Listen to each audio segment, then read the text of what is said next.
Welcome, everyone. It's great to see some familiar faces and some new folks here tonight for another intentional hiking event.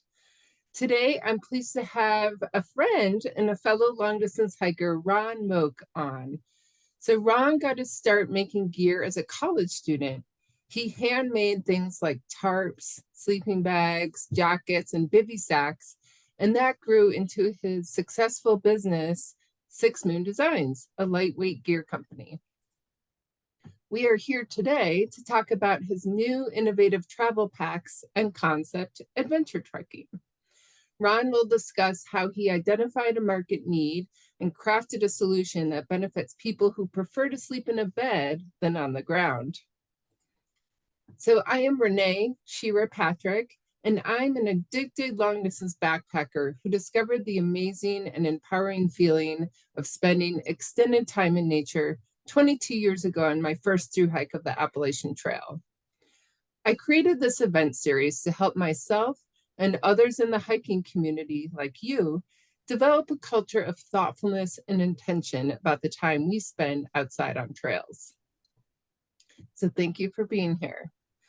First, please use the chat throughout the event. Share any comments, any reactions you have. We're going to have a conversation portion of the event, so please plan to turn your video on during that time. This series is as much about building community as it is learning more about the specific topic we're here to talk about. And I think seeing each other will help in fostering those connections. I also want to thank Kelsey, who will be providing back-end support during the event today. So let's get started with today's event flow.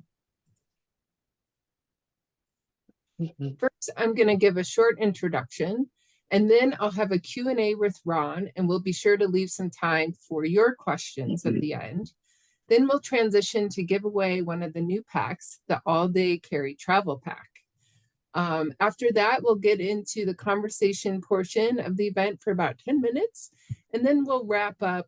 So the whole event will take an hour to an hour and a half, depending on how long we chat. So for those of you joining for the first time, each intentional hiking event is focused on one of the following themes: do, learn, create, be, and a regional focus. And this one tonight is a learn event, focused on learning more about designing and making gear based on a gap in the equipment available on the market. I am bringing you all together through these events because we are a powerful force for change. Beyond developing an intentional hiking practice in our own personal trail experiences, I think the impacts and effects of our actions can help influence the world around us. So now let's see a raise of hands, either real or emoji hands. How many of you have been hiking or backpacking and couldn't find the right piece of gear for your needs or trip? Anyone else out there? Have any of you tried to make that piece of gear that could have made your adventure better? All right, we got some creative people out there. And please answer this one in the chat. If you've tried making gear, I'd love to know what it was. Please share in the chat what you tried to make. I think that we'll see probably a lot of different ideas there. I'm going to share a couple of the things that I've tried to make. Well, actually, I didn't make it. My boyfriend did, who's much more capable of a sewer than I am. But I was through hiking the Continental Divide Trail in 2015, and I knew mosquitoes were going to be an issue. So even with a head net and bug spray and covering up, I wanted to find a more comfortable solution.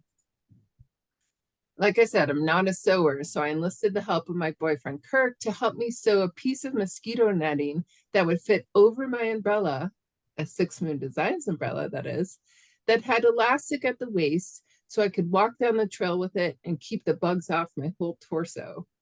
I found it worked great at breaks too. I would sit down and tuck myself under the netting and have a bug-free zone during snack time. So I'll share a picture of this bug screen that I created. This is me in my yard right after making, we did start calling it the bug condom. So my next piece of gear was when I was thinking about the high snowpack and how to deal with it. I've talked to a lot of hikers before my hike who really struggled in the San Juan Mountains. That's the range in southern Colorado.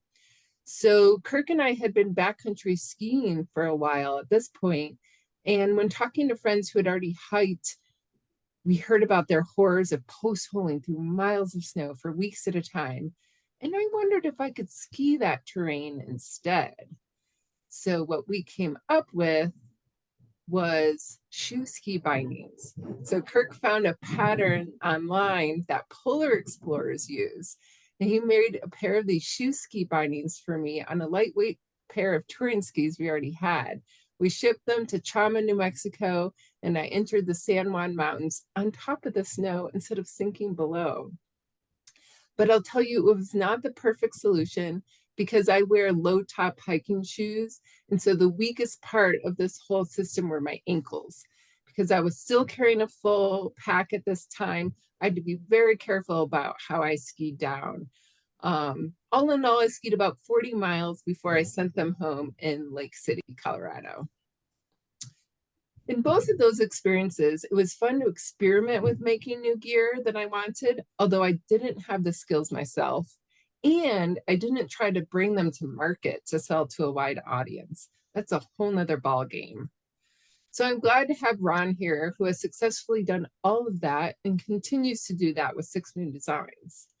So with that, let's get into the Q&A portion of the event and talk to Ron about his experiences and the new travel pack and concept adventure trekking. So Ron, I think you're gonna get spotlighted here. There you are. Thanks for joining us tonight. So can I borrow a couple of your ideas to make a product out of? I might need a little kickback maybe, or we can probably figure that out. Yeah. Well, I think the umbrella thing might be really good in Alaska. Yes. It's good in a lot of places. And what I didn't mention is I'll prop it up under the tarp. I used the 6 Moon Designs Deschutes tarp, which is open air, so I can have sleep without the mosquitoes on me. But I digress. We're here to talk about you and solving a need through design. So this was really solving a need was why you started 6 Moons and why you started sewing gear in college. Can you tell us more about what needs you had and what prompted you to start the company in the first place? Well, the college thing came, 20 some years before the company came. So, or 20, quite a bit. The college thing was essentially when I did my AT hike back in '77. At that point in time, there weren't a lot of gear companies out there. Not local stores. You couldn't go, I lived in a town of 500,000 people, plus or minus. And there was one backpacking store in the entire town, and they didn't have a whole lot. And they sold stuff for people going hiking in the Blue Ridge Parkway or the Shenandoah, things like that. Not for somebody who's going to do a 2,000-mile walk. So we bought some basic gear from people like REI and EMS and LLB, and then we tweaked it, to make it a little bit more, usable.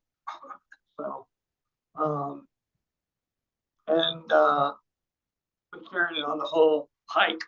And when I got out west, after the hike, I was just basically, my wife went to school first, and then I put her through school, and she put me through school. But when we moved out west, there was a lot more hiking opportunities, and I was just a forced college student with no resources financially to go buy all this equipment. So it was just, well, I'll just make it, And so that was the time of things like Frostline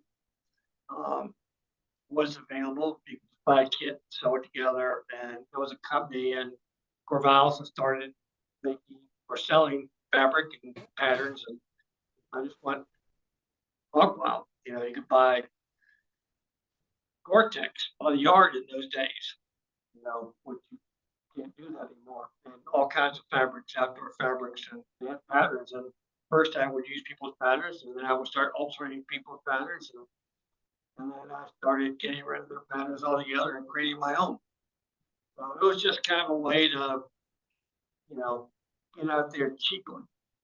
You know, college kids don't have a lot of money, and if you want to go and hike in the mountains of Oregon, you know, um, and get out, then sometimes you just got to do what you got to do to get there. So when was the moment that you knew other people wanted these designs too, and that you decided to start the company?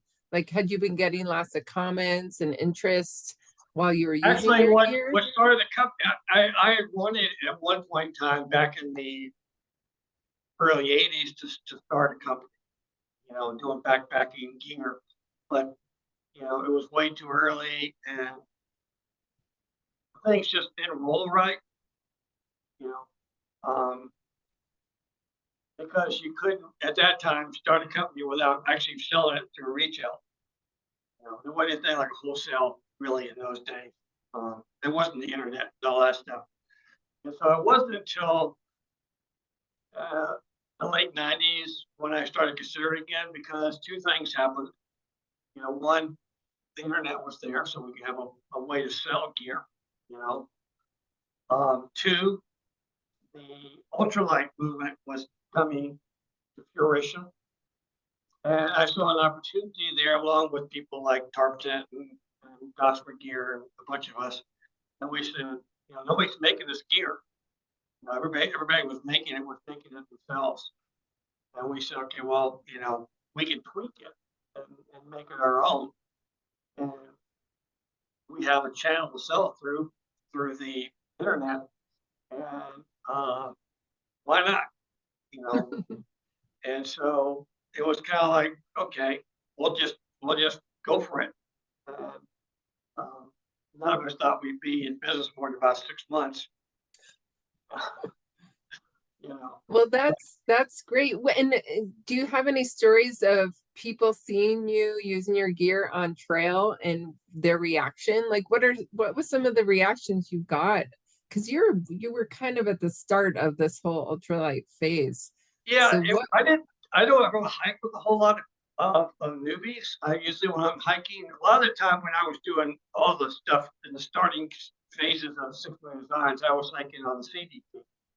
And this was back in 2002, 2001, 3, 4, 5, 6, 7, whatever. CDT was pretty remote, and not a whole lot of people were hiking. And not compared to today, and today is like a highway in some cases. You get into a trail town on CDT now, there could be 30, 40, 50 people there.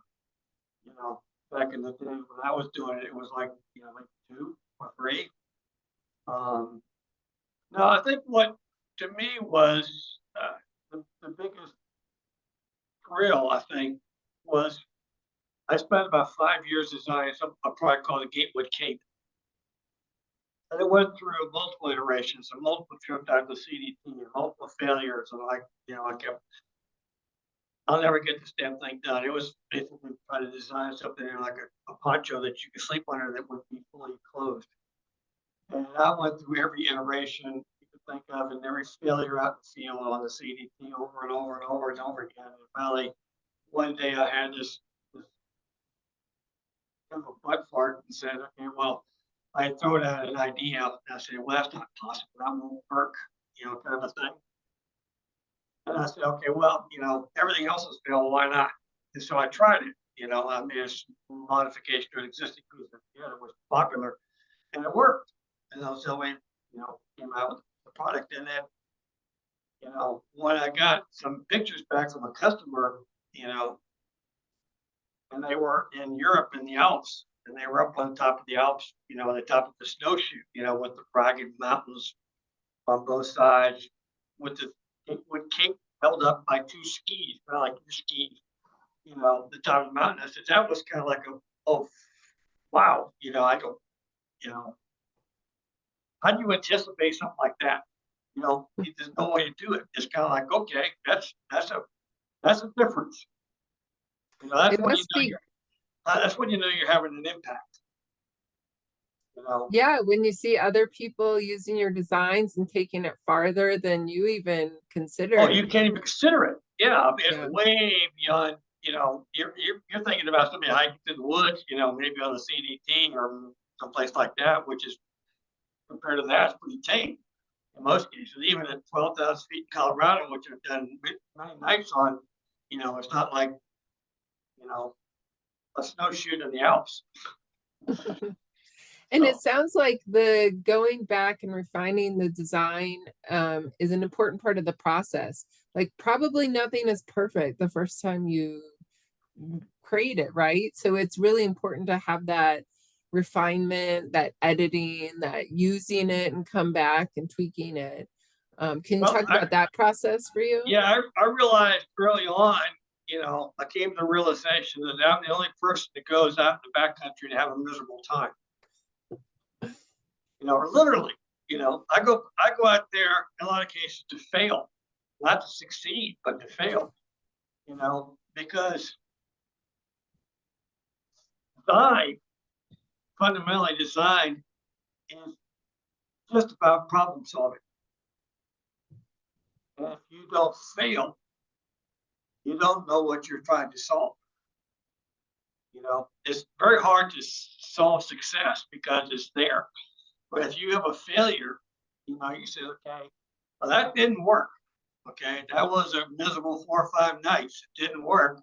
Then I can take that failure and I go back home and I can say, why? What didn't work? What worked? What didn't work? And then I can work that out. You know, and initially that's it. You're solving for your personal failures. You know, but design is a very complex process that goes on. You know, there's what I live with it. You know, using it on a day-to-day basis in the backcountry, and then I have to design it for you guys to use it. That's a whole different thing because your guys are like the guy, you know, in the Alps was using it different than I expected. It's like I designed for kind of like this what the hell moments. I also have to design it for manufacturability. Can it be manufactured? I have to design it for durability. You know, is it going to last more than you know 2 hours?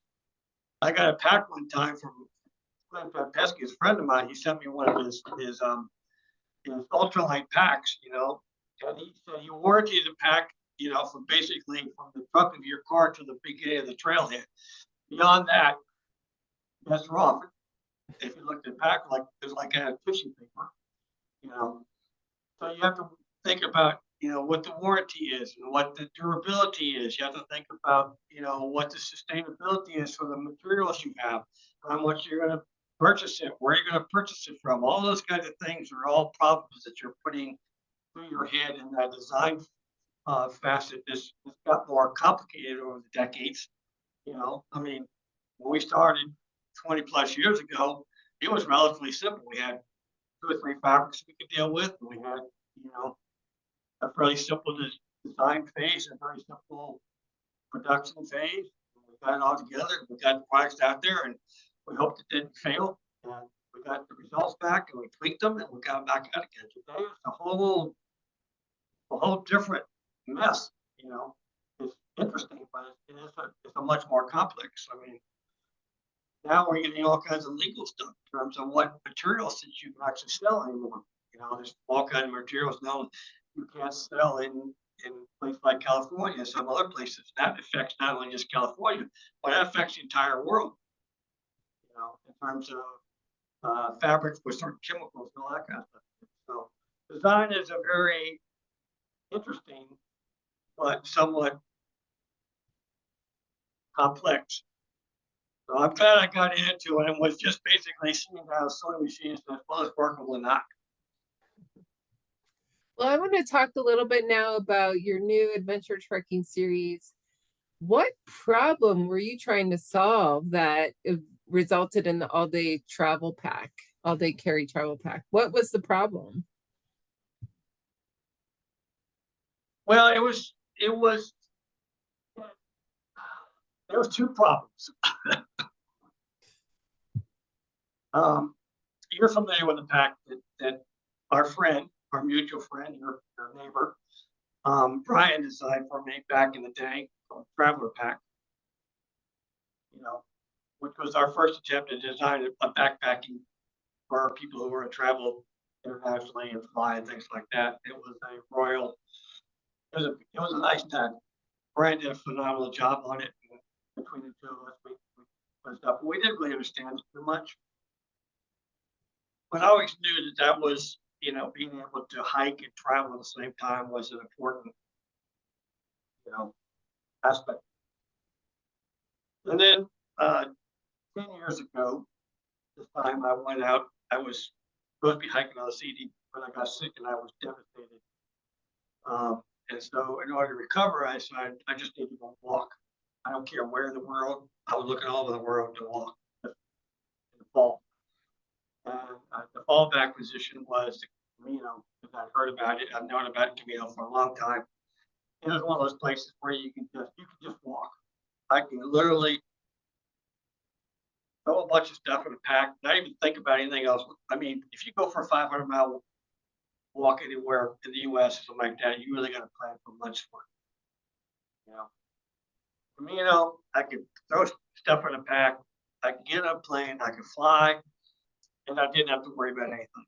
I knew I was going to have a bed every night. I knew there was places to eat along the way, and all I had to do is concentrate on just every morning getting up, walking, getting my body physically stronger, building the endurance, building those things day after day after day after day after day, for 500 miles between St. John Peter Port and Santiago de Compostela. And that was it. That was just the goal of just the walk, And fundamentally, when you're doing a through hike, a through hike is 90% walking, with a few minutes a day of sleeping, of eating, and then a few hours at night recovering. But your day is just walking. That's the core. And so I went on a number of different Caminos over a few years. And I discovered that, I talked to a bunch of people who are doing the Camino, and I began over time to realize that there was a big connection with people who are doing Camino and people doing through hikes. They were just had a different mindset for what they do at night, but they're, daily they were doing the same thing. They were out there for a lot of the same reasons. They just want to walk. They want to experience. They want that, whether you're doing a 2,000 plus mile hike on the CDT or you're walking 500 miles through history of Spain, they're both fundamentally a very spiritual event. Maybe not in a religious spiritual event, but when you're out in nature and when you're out there that much time by yourself, it's basically life affirming. You go through a process through that whole thing. And it's very much similar, no matter whether you're in Europe or whether you're in, New Mexico, you're going through a lot of those same emotions. And so what I did with the new packs, I realized that they have a different context. They need a pack that's more usable for that context than a regular backpack is, because one, you don't carry as much gear. The type of gear you carry is different. And so what I want to do is design a pack that's more suitable to that, because it combines two things. One is it like a suitcase, you open up, and that's more convenient when you're albergue every night than a pack that you got to pull everything out of. And also smaller, because most people who were hiking the Caminos and I think carrying 40, 50 liter packs, because the 40, 50 liter pack has the suspension system that you can walk on all day long. And the problem is when a pack is that big, and this experience, is when you have a big pack, you fill it.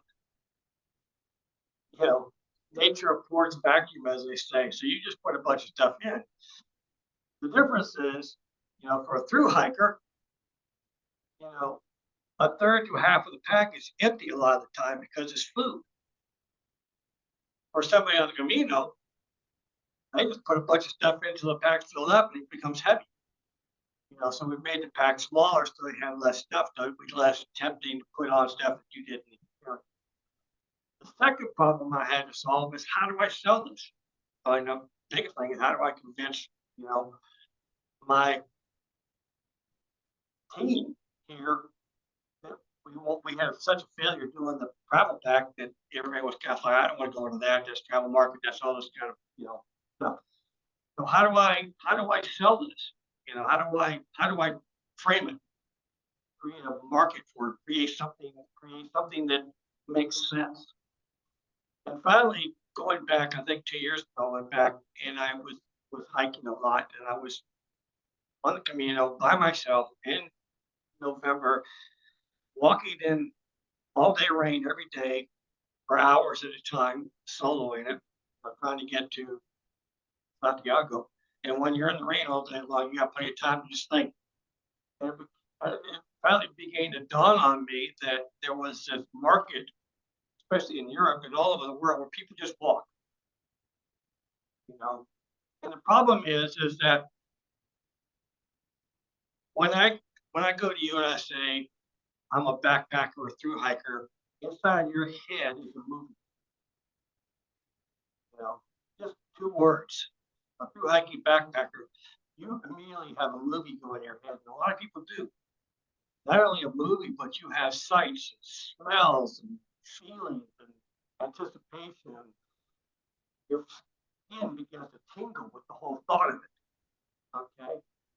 But if I say that on something like this, and this is something that, millions of people do every year, that didn't have a name. People do on the Camino or pilgrims. People who, walk in the Alps are hut hikers. There are people who walk across England, walk across the moors. There's people walking up in Scandinavia. There's people I just did a 300K walking on Jeju Island in Korea a few months ago. All those are walks, but there's not a commonality between the name of those things. So when a person who wants to do that wants to go into a gear shop and says, "This is what I want to do," the guy behind the counter looks at him and says, "Okay." And so we created adventure trekking as sort of a language, okay, that people can use to coalesce around and understand what the needs are, so that people who sell the stuff or other people who design the stuff. I'm not going to design all the gear for the world. I can't do that. It's not my goal. It's not my desire. But if I get other manufacturers to also create similar gear that's suited for that market, there's a lot of people out there making travel packs. You can't go on the internet without seeing 5 new travel packs come out on a daily basis almost. Many of them are not geared for those people because they can't be worn comfortably all day long for walking for 20 or 30K a day. And you need to have a pack that can do that kind of lightweight, efficient, be able to carry that kind of stuff. They're designed to go through airports, things like that. They're not designed to walk repetitively. And the world is evolving so radically because people are now going to Europe a lot. They're going to Asia a lot. Our ability to navigate because of high tech stuff is just phenomenal. We can go anywhere we want to, and all we need is, is a phone. That's it. I could be on this phone today, and I can make, on this phone, I can make a plan to go to Europe, and I can get on a boat, and I can go back to the United States, or I can walk anywhere in Europe and take Eurail here and there, and I can be in total context with everything on this. It frees me up as the, as the superpower of the world. And so creating something, and the other thing is creative. Was created in many steps is create a vast tourism. You go to Europe now, things are crowded as hell. If you watched it recently, they were trying to do water fights in Barcelona to get the tourists out. But the backcountry is empty. And if you want to go to Europe, or you want to go to Asia, or you want to go someplace and you want to explore the culture, you want to go into a restaurant where you're the only Westerner in that restaurant, You need to go in the backcountry. You know, it frees you. It gets you past the tourists, past the lines, into the real culture. You get to learn about people, you know. And that's one of the things that's exciting to me about travel is it gets me out of my comfort zone into something that's unique, you know. And the product line we designed and developed is to help people get there. To get, you know, you know, I mean, it's great. I've been to Venice. I've been to, Florence. I looked at David, the beautiful castle with his pepper hanging out. I mean, it's phenomenal. I mean, Michelangelo, whoever, that was beautiful. But the real thing is getting out.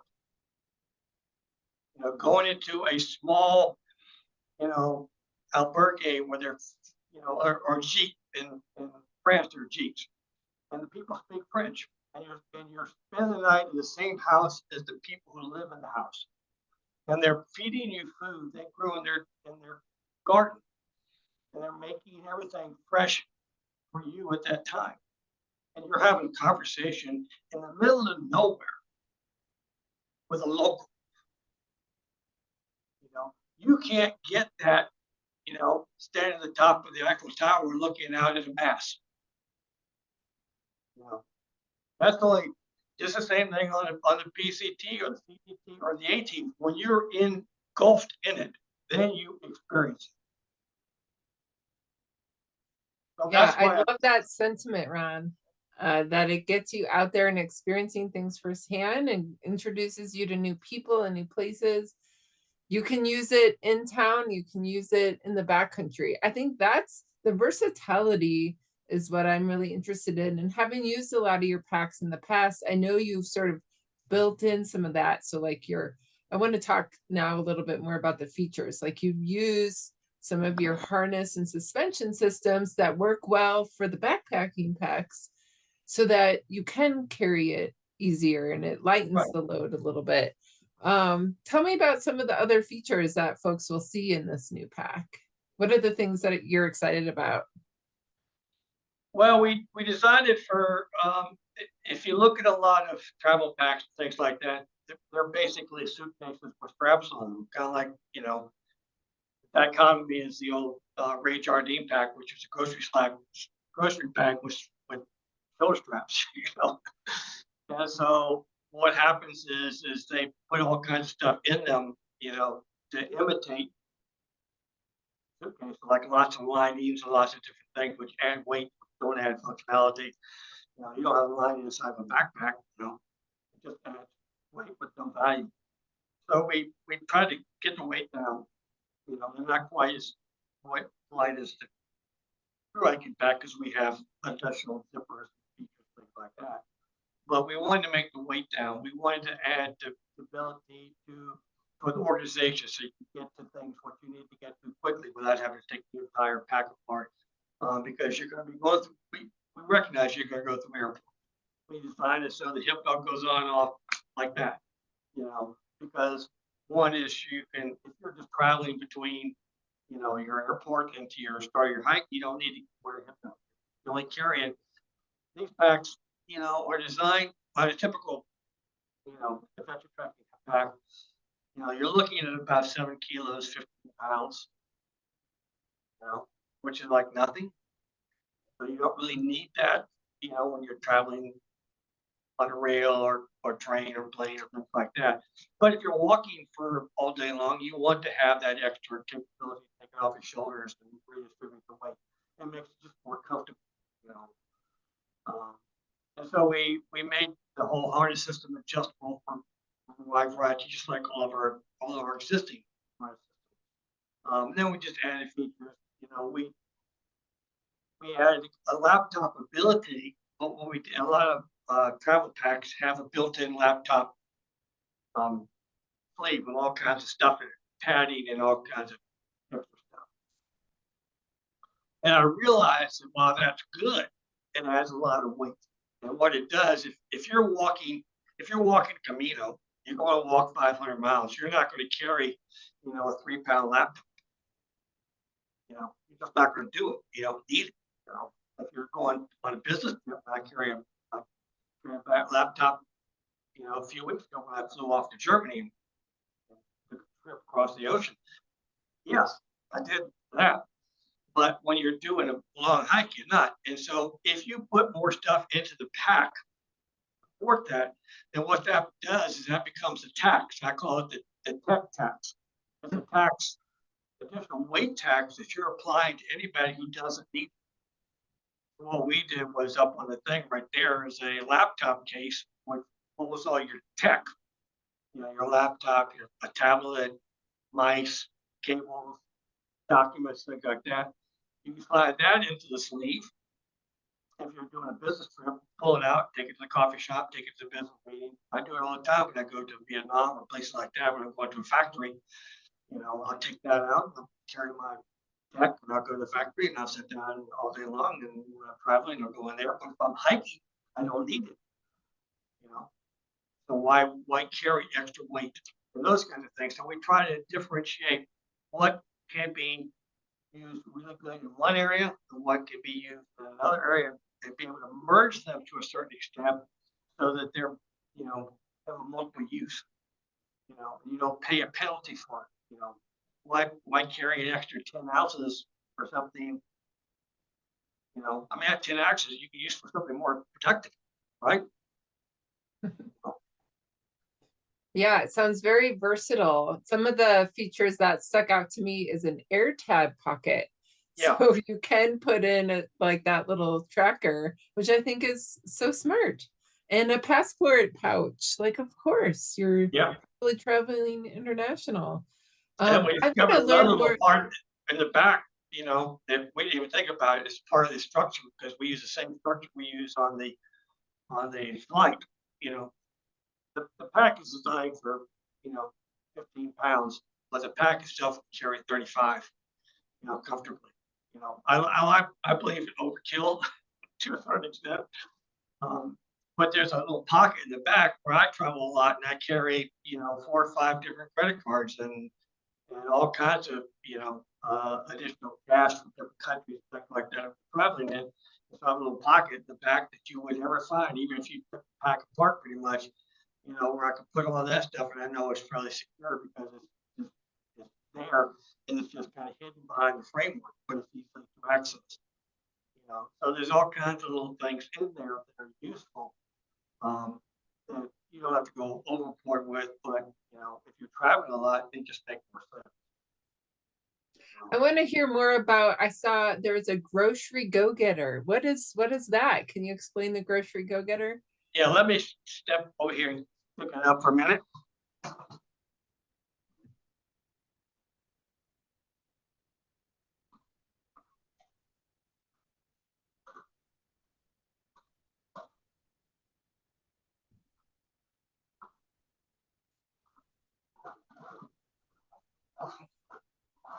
All right, so this is the pack version of it.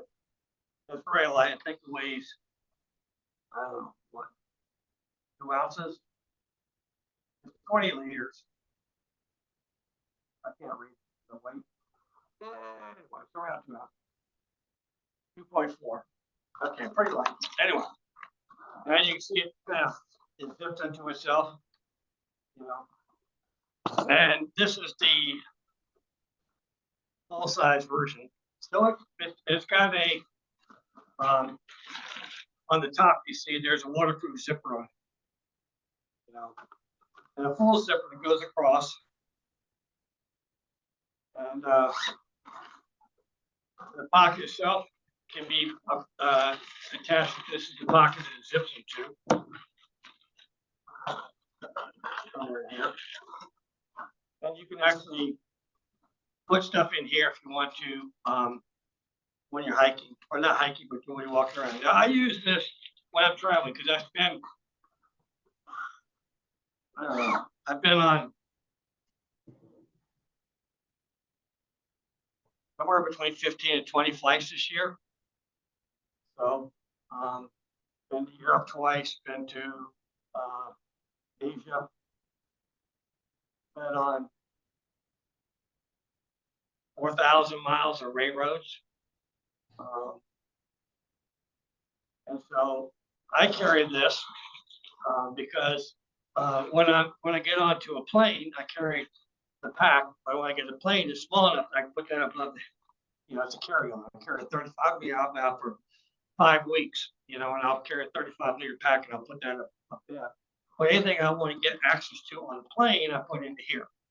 I put my tablet in here. I'll put my stacks I want in here, also in here, and it's zippered so I can just zipper it up, put it underneath the seat, and then I don't lose anything.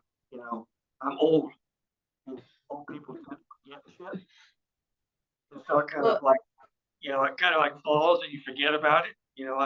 I lost a wallet on the Amtrak a few years ago. It was devastating, but because I didn't have something like this, Solving for a problem. A very expensive mistake that's been corrected with a new thing. But also when you're in Europe, and you're hiking from basically Alberga to Alberga, you get into town in mid-afternoon, and you go out and walk around the town. You might stop at a store, pick up some food, put in this, walk back to the albergue, cook it up yourself. If you don't go to a restaurant, a lot of people do that all the time.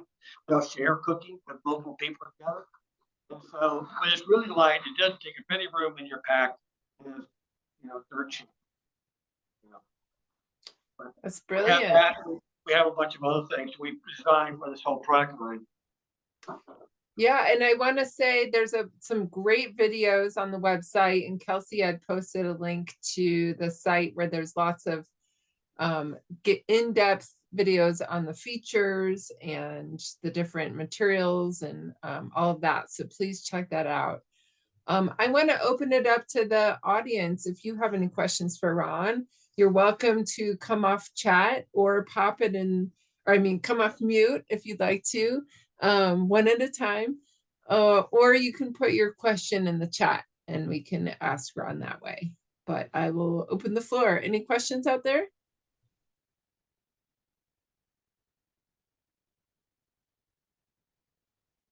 Or comments? I've seen a lot of traction. It sounds like a lot of you have experience on the Camino. Oh, looks like we have someone. More of a comment. Hi, Ron. Hi. Bob Ballou here. Yep, Bob, how you doing? It's been a long time. PCTA days, yep. Yeah. Yeah, I want to let you know that it hasn't been that long since we sacrificed in our 6 Moon design tent that we've had for, Lord, 40 years. Wow. I don't know. It's been a long time. Yeah. And it held up very well. That's good to hear. My wife and I spent 35 years backpacking in the Sierra.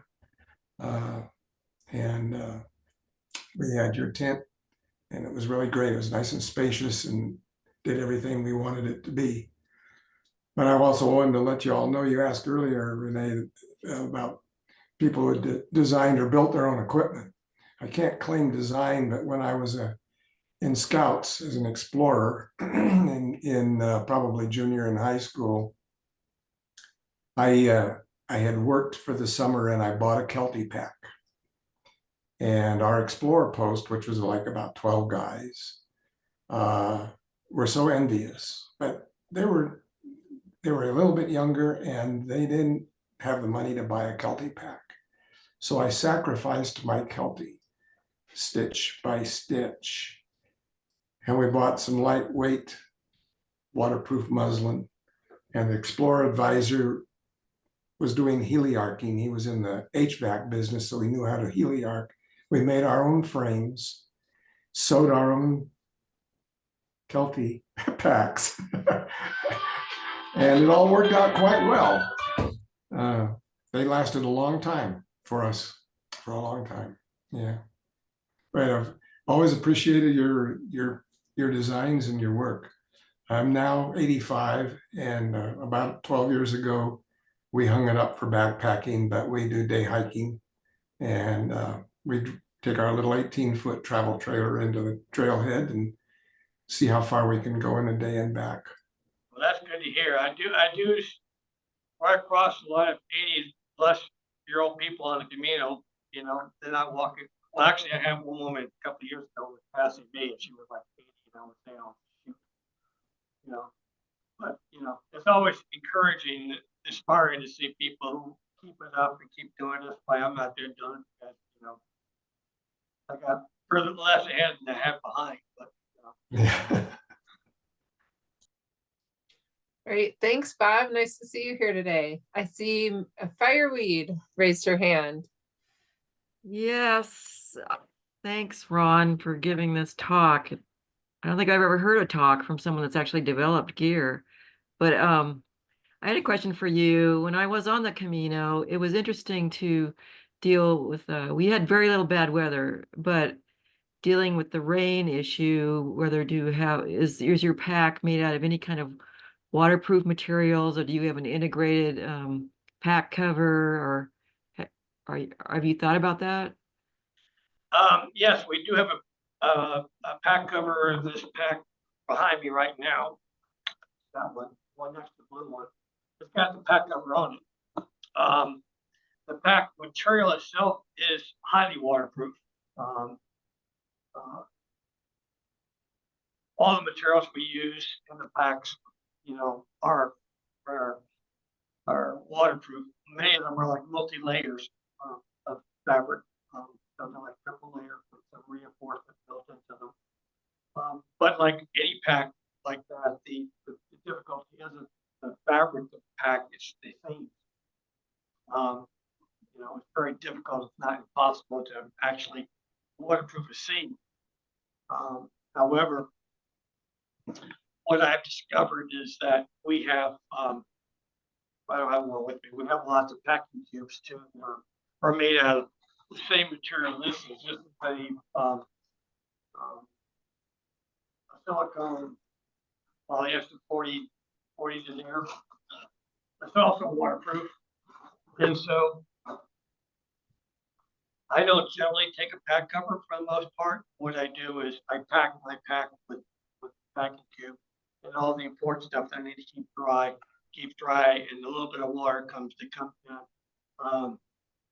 Is manageable and isn't really a problem. I mean, there's on the hike for 12 hours and pouring rain on the Camino.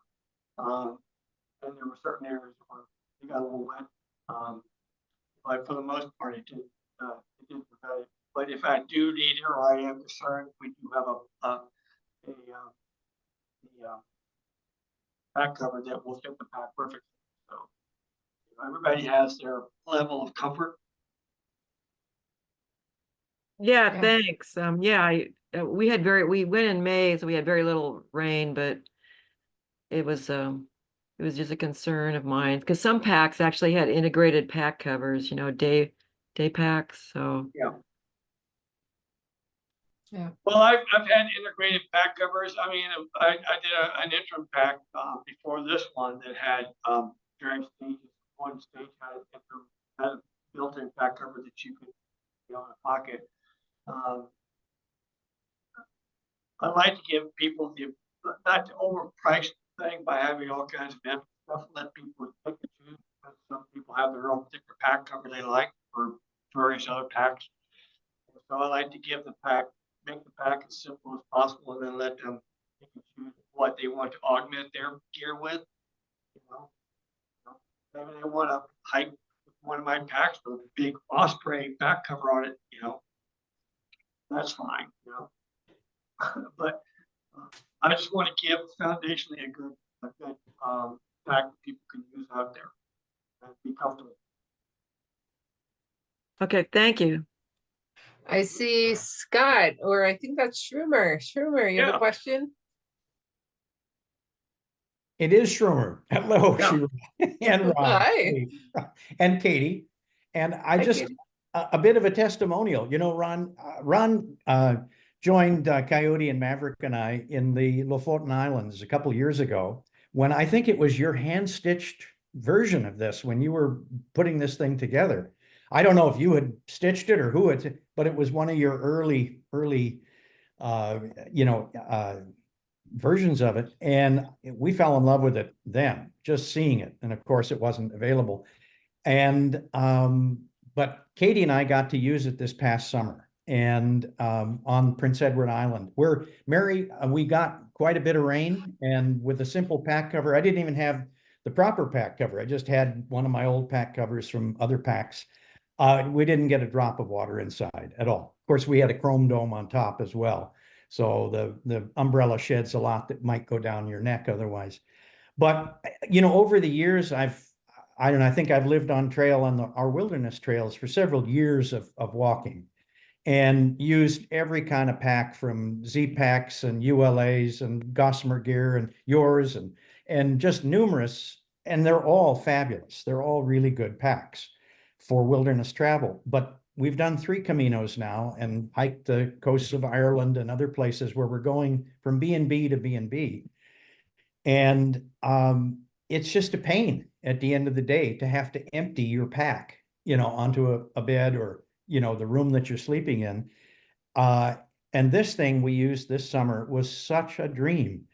First off, the harness you put on it, Ron, is as comfortable as the finest packs I've ever used. I mean, I carried about 30 pounds. It was quite a good load. And it was never a pain in the butt at all. I mean, it was just really comfortable. We had fit it pretty well to ourselves. Katie had the S straps, and I would recommend that for women getting this pack. And you found the same thing. I mean, I really particularly love the waistband. I mean, the hip belt, because it's just, it's wide, but it's flexible. It's not stiff. It's very adjustable. I really liked your hip belt a lot. I mean, I like the other aspects of it as well. And the little, what do you call those, containers? oh, the little square containers to put. Pods.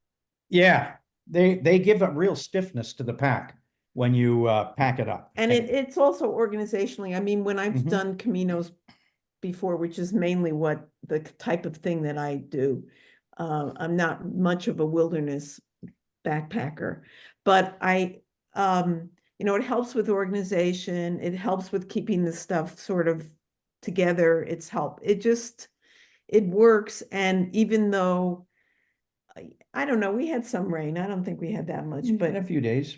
So I don't know about whether it helps with the waterproofing or not, but I like the idea of it, that it should help with that. So we really loved it. I mean, and it's very comfortable. And I have the smaller one, and there was plenty of room, for what I needed.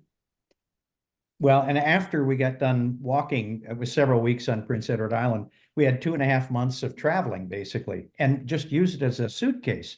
And it's got more compartments and more places to put stuff than any suitcase I've ever owned. I mean, it's really a neat piece of gear, Ron. It works real well.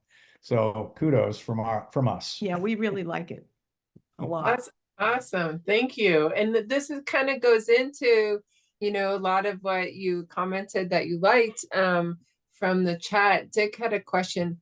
Ron, how many iterations did you go through? Like how many before you arrived at the final version, and how long did that process take? Well, we did the first travel pack almost a decade ago. That was a mess. That was a good pack, but it wasn't a sellable pack. It's the only actual product I've ever produced in the Pixar Design's history that we lost money on, which was good. You always have to have one of those. And then we decided to come up with a secondary pack on that, which I did a number of prototypes. I do, from a design point of view, I make the prototype. I have a big table, lay out the paper, draw out the pattern, cut out the pattern, sew the pattern together. It takes about 3 days, 2 or 3 days to make a pack from scratch to, wearable. And so I made several packs, took it on the Camino, and it worked really good. Then we went through a whole bunch of different design phases for it. And we were about ready to take it to market, but sometimes the worst things in life are the best things in life, you know. And just before we were about ready to go into production on that pack, COVID hit.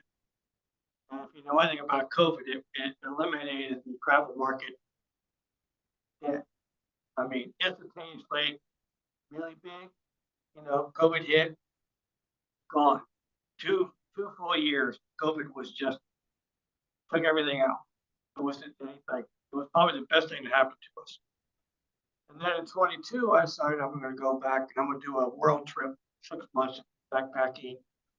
You know, I'm going to do the Camino, do 500 miles of Camino. I was going to go up to Scandinavia for a couple of months up there, Scandinavia. And then I was going to pop over to Middle East and eventually work my way to Thailand and Asia and back home.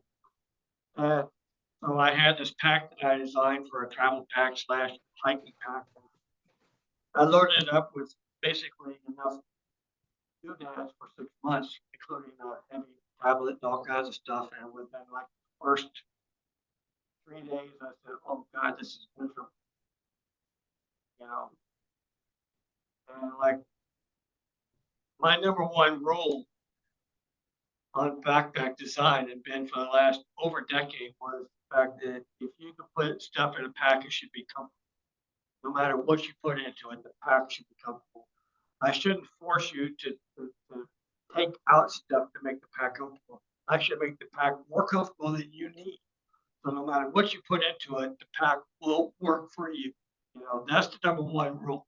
You know, it's different than the old days when you bought, you know, a 12-ounce pack and you put 40 pounds in it too, and then you wonder after the first hour why you were doing this mess. You know, a different philosophy. And so after a few hundred miles of that pack, I said, that's stupid. I went home and I redesigned the pack 2 or 3 times. You know, went back out in November and hiked it again, you know, rehiked a portion of it and continued on the Camino. And then, so it took about 2 years to get to this on this pack.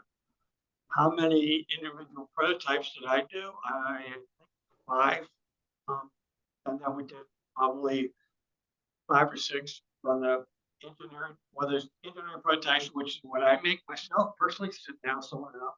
And then there's production prototypes when I go to the factory or factory fees or in Vietnam, and I go there, spend some time, and they will make prototypes, and I will take those out and play with them for a while, hike with them. And then at some point in time, we figure out all the fabrics and everything else, and then we can start production. So it's a long, drawn out process. It takes a couple of years by the time, you know, you think I want to do something till you say, okay, well, it's ready to make money off of. You know, it's an investment in time and effort. That's impressive. That's a lot of time, Ron. It is. But you know, the other thing about this pack is it was new. You know, it was in, you know, adventure trekking isn't known. You know. And so to us, you know, the exciting thing about this whole adventure trekking to me is it's kind of like the whole reason I got into ultralight before 20 years ago was the fact that a bunch of us were getting together and we didn't know what we were doing. We didn't know how to do it. And it was exciting because nobody was doing it. You know, nobody was doing it. Everybody was scared to do it. It wasn't, you know, Go Light was like manufacturer and they were kind of hit and miss. You know, but the rest of us who got it had no clue what the hell we were doing. You know, and I like that. I like that fact that you're breaking ground. You create new stuff. You know, you can create a whole new thing. And this was kind of like that.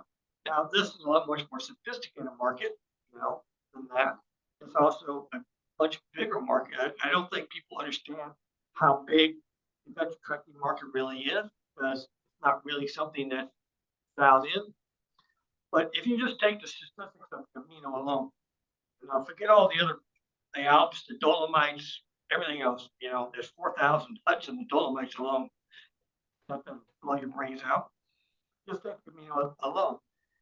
Last year on the Camino, you know, at the end of the Camino, and I'm sure that Schwimmer's got his, you know, little stamp, you know, where you go through the stamp, at the end of it, they give you a certificate, a little roll down certificate.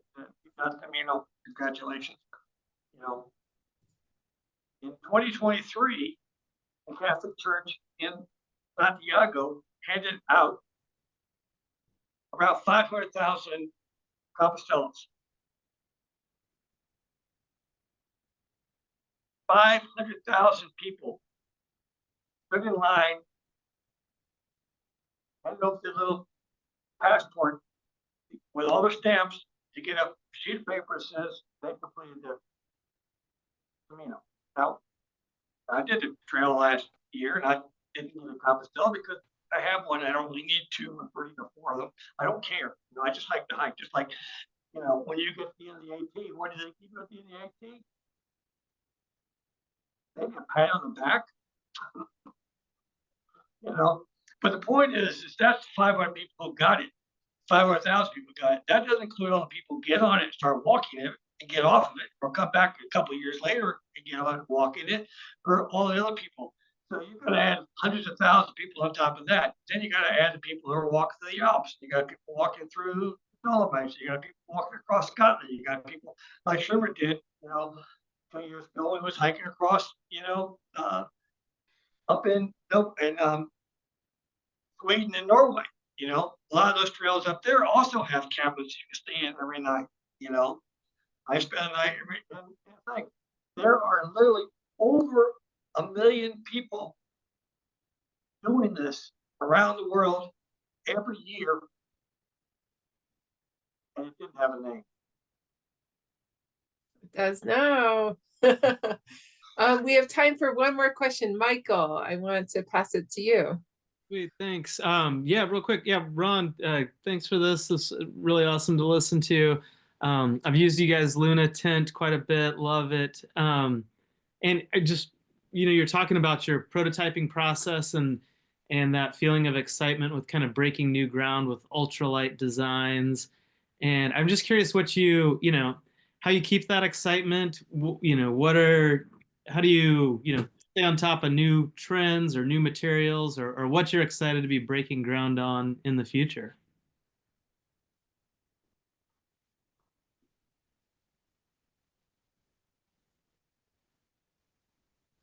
Before I got into designing gear,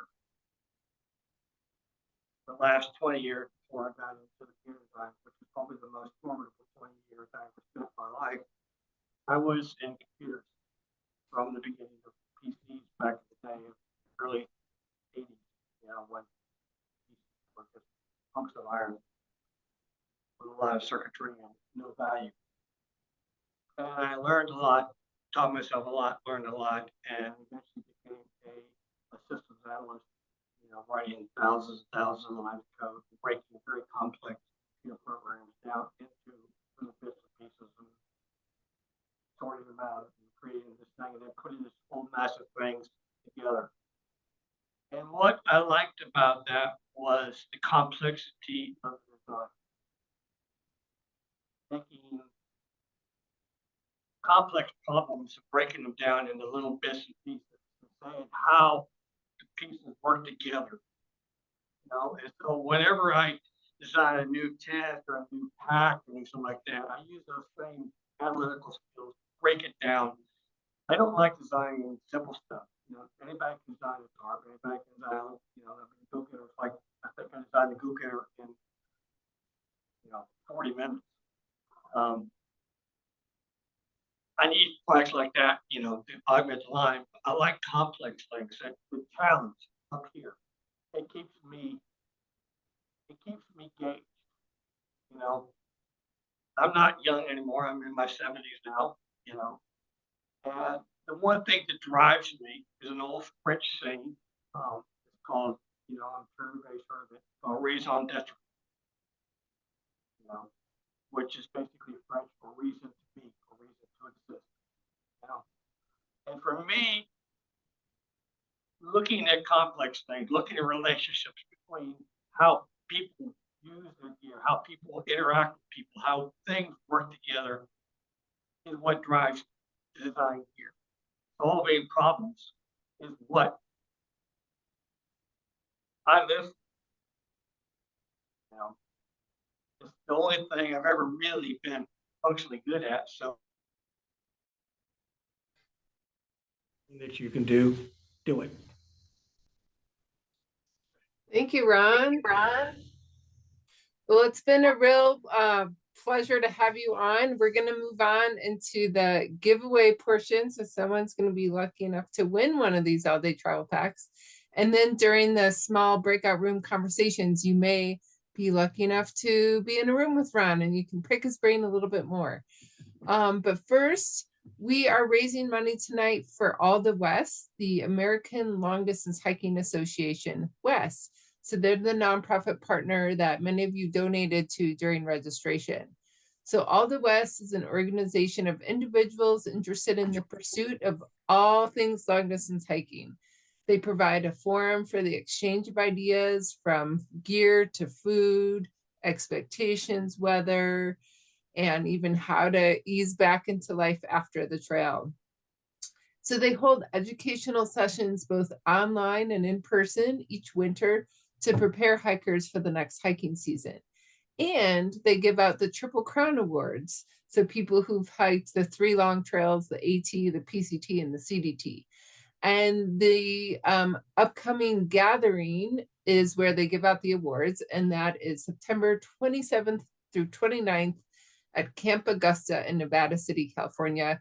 I've been to a lot of gatherings and events, and they're so much fun. And it's great to meet other like-minded long distance hikers.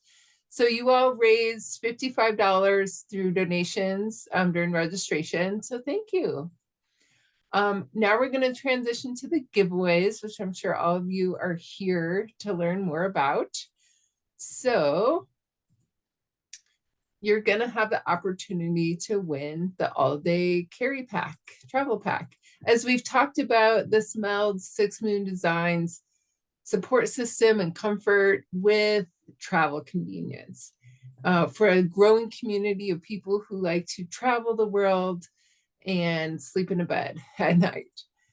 So for the giveaway, you'll have your choice of either the 35 or the 45 liter pack, and there's a lot of different color options. So basically you get to pick exactly what you want.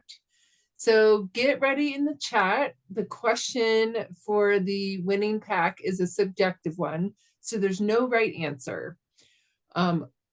It's a 2-part. What hike would you do with the all-day travel carry pack? And why would this pack make a difference in your experience on that trail? And I'm looking for fun, creative answers. You get a minute to answer, to think and to answer, because I'm going to tell you what I want to do. Since I started intentional hiking, and I also started a long distance trail consulting business a 1.5 years ago, I knew that being mobile and the ability to work from anywhere was a big reason I wanted to become my own boss. So I saw some friends head to Portugal earlier this year, and I decided I wanted to do the same thing, but work along the way. So in the next couple of years, I plan to hike the 143 mile or 230 kilometer Fisherman's Trail, which is in Portugal. So I'll stay in a hostel or hotel or auberge at night. I'll work in the mornings, and then I'll walk in the afternoons to the next town. So this pack will allow me to do things like carry my laptop and also help me pack the things I need for those afternoons on the trail. But I'm really excited to try eating in cafes, not carrying much food and water, and sleeping in a bed. I've never really hiked like that. So this discussion is sort of opening my mind to new possibilities. Okay, so I haven't seen any answers in the chat yet. Okay, here's a few coming in. Make sure you share the trail and why. I just see a couple of answers. Let's see what we have so far.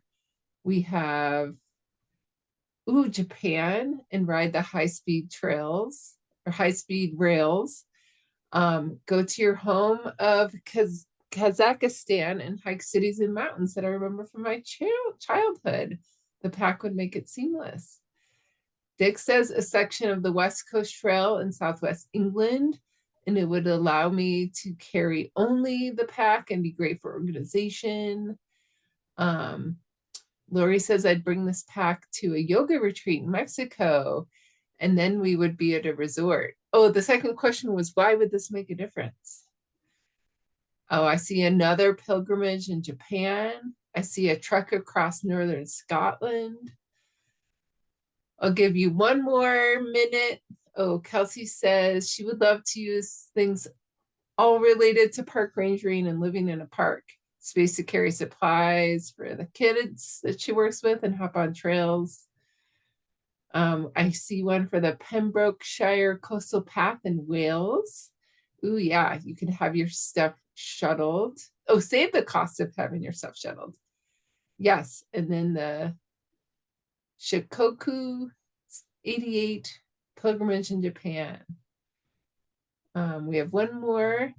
The thought is the usability beyond trekking. You plan as a hike around Scotland, but the true purpose would be a travel tool that could be both used for trekking and just travel. Oh, Lori says she would stash all her Mexican crafts in tequila. We have another one for Costa Rica, and it would be a great airline carry-on. All right, well, I have one answer that's kind of stuck out to me. And Renata, I think your idea of going back to your home country of Kazakhstan and hike the cities and mountains that you remember from your childhood, making it a seamless transition. I want to pick you. So you're the winner, Renata. So Kelsey's going to contact you for your details, and we'll be in touch and make sure you get the travel pack of your choice. Thank you all so much for your ideas. And now I secretly wanted a list of other trails to go hike, which you have you have provided here in the comments. And what I'll also do, I'll get a follow-up email with a recording to this presentation, some links. I'm going to include a lot of the suggestions y'all had here for trails and hikes so that others can see your ideas as well.